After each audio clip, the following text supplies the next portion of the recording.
Welcome to Jane Ain't Done Yet for all the women out there who are looking to make new things happen in their next chapters. And today we want to talk about when you're in the midst of making those things happen, what can you do to alleviate the stress that can sometimes mount? And Vicki's going to share an anecdote with us about how she just found a little help and life got a little better. You ask about having my friend here, and she is someone who gets caught up in the details. She is a control freak. She will tell you that. She is the person running her, Josh is the person running everybody's lives, but she was helpful. She wasn't dictating to me, you should do this or that. She was listening, but she could sense and offered some advice, but not overly. What piece of advice did she give you that you liked? When I say offered advice, I had a specific problem where with it looked like the wall suddenly was wet. So there was a leak coming from somewhere, right? Okay. And Yep. I went to the neighbor's house. She said it wasn't her. Anyway, it ended up being her. We just found out about an hour ago. But my point is, she apologized for me. She goes, "I'm so sorry this is happening to you. It's a lot." And I said, "Well, actually, this problem's solvable. Because my handyman's going to drill a hole in the wall and see if the pipe is wet. And if it is, we'll fix it. And if it's not, it's my neighbor. That's a solvable problem." Right. But it's interesting that I was able to take that and piece that one out. Yeah. But I think it's part of me. Yes, go on. No, go on. I think it's the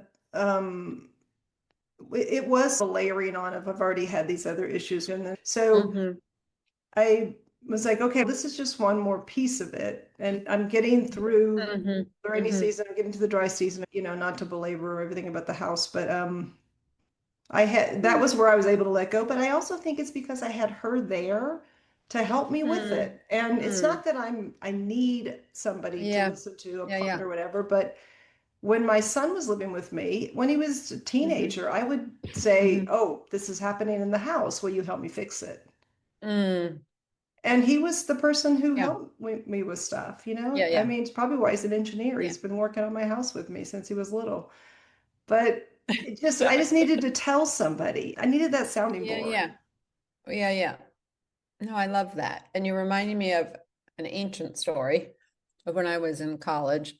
And I wasn't dating this person, but we were friends.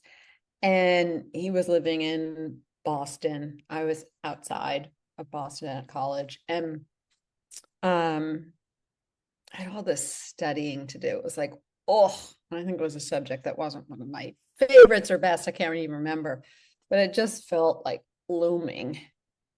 And he had called me, and I said, "Yeah, why don't you come out?" And he's okay, and I'll come out after. And so then I set myself to my work, and it went by pretty quickly. Then he called and said he couldn't come, but at that point it didn't matter. Just the idea of him coming set me on my way.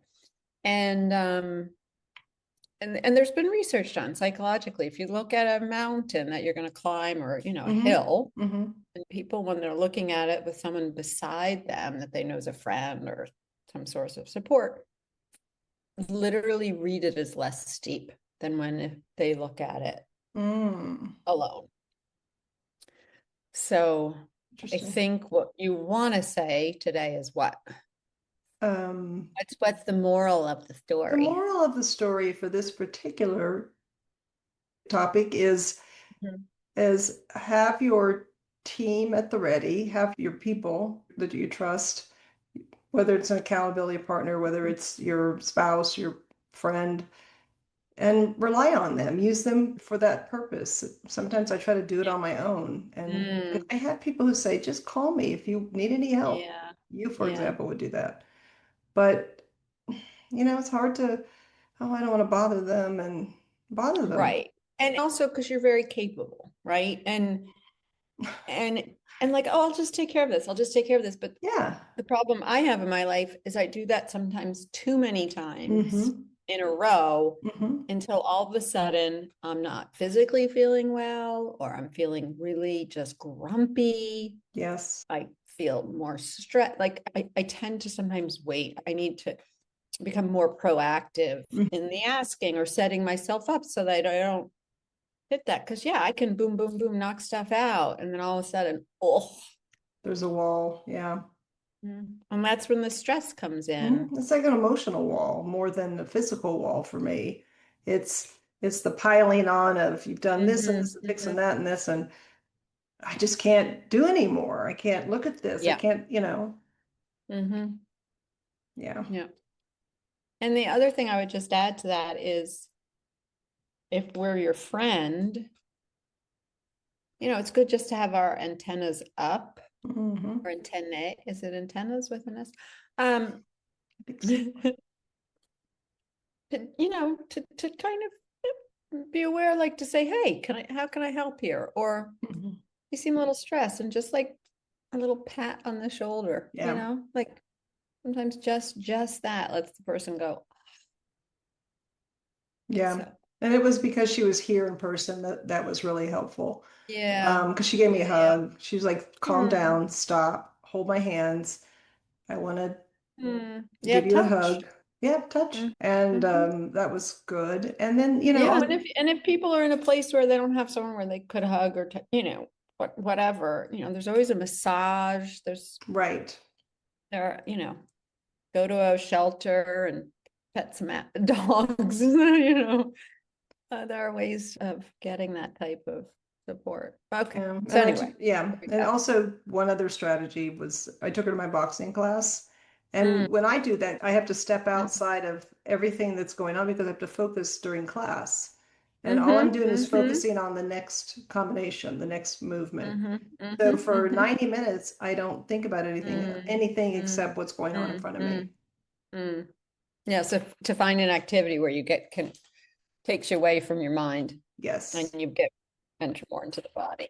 We all feel so confident about this change that's happening for you because we believe it really is going to be fine. Like there's nothing wrong now, nor is there going to be something wrong.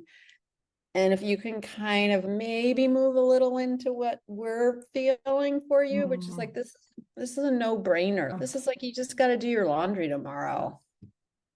I appreciate what you're saying because Yeah. it does make sense and it's something that I would love to embrace and will try, Yeah. but it's for me and maybe others, sometimes it feels as if I'm looking at it through a very small lens. Mm, mm, And when people say I'm not seeing the big picture, I mm, literally am not seeing the whole landscape. mm-hmm, I'm mm-hmm. just seeing the street in front of me. Mm-hmm. I completely understand. And I think we become a little more myopic when we're in a moment of change.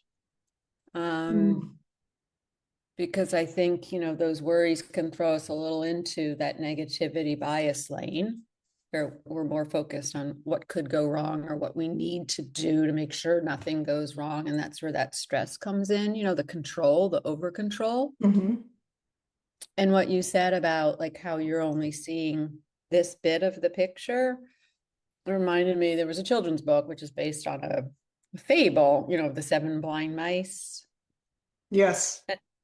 And they're I thought it all was three blind individual. mice. That's, I think, just a little riddle, right? Three blind mice. Mice. Okay. Anyway, please, I'm Um, sorry to interrupt. okay. Yeah, you don't want me singing. So the seven blind mice, come upon this thing and they all start to climb on it. And, one is on this part of it, another's on the back part and under part. And they're each reporting to each other what they've discovered, but none of them together understand they're on an elephant Okay.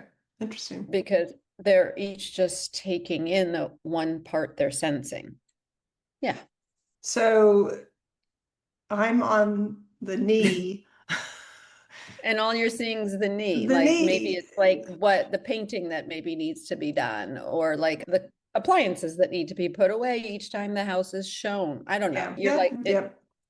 And yeah, and I guess if we're going to continue with this metaphor, it's part of that elephant could be pretty scary, right? If you're a little mouse and you're on this sharp tusk, but like another part of it, the trunk, could give you a really damn good ride if you're a mouse, and could throw you probably a good mile for fun. Maybe I'm stretching this metaphor a bit, but anyway. I like it. All right, girly girl. All right, sweetheart. Yep. Besos. Bye. Besos. Bye.